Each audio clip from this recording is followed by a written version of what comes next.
हे भगवान, ये पर प्यार लगा कर नजर लगे भगवान।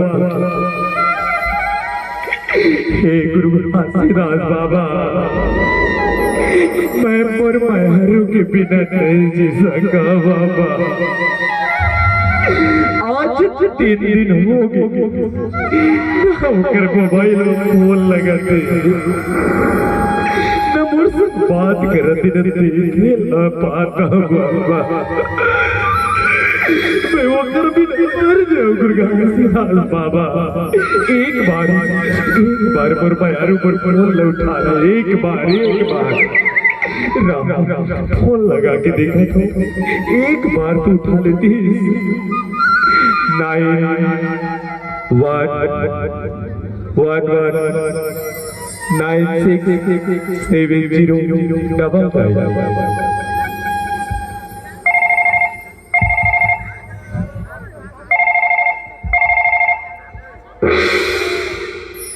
हेलो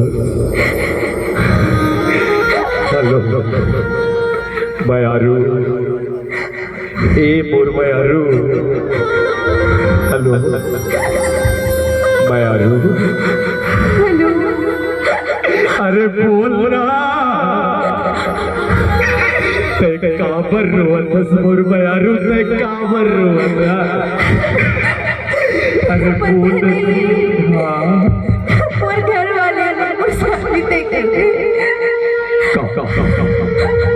दूसरा शादी करत और भी सदा सोचे हो मैं तुम जी पाऊं, मैं तो मर जाऊं, मर जाऊं। अगर तुल पर प्यार के क्रिया है पचपेड़ी रोड के तरैया के तीर में खड़े। अगर मुझसे प्यार कर तुम्हें बोले चिंता दिखना चाहना तुम्हें तया जबर मेहरू। फांसी लगा के मर जाऊं रे तुर बिना ना, ये मोर दिल नहीं माने रे।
सजनी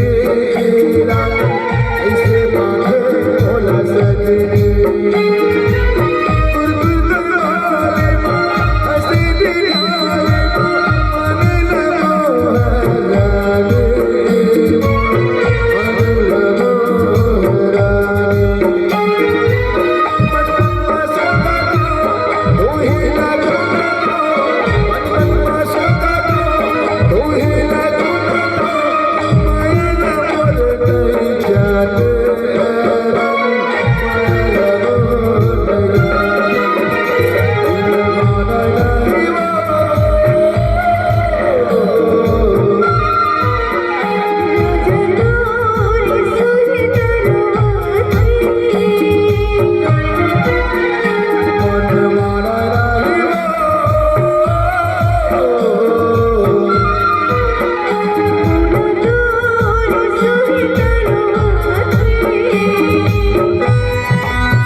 कमाया तुल कर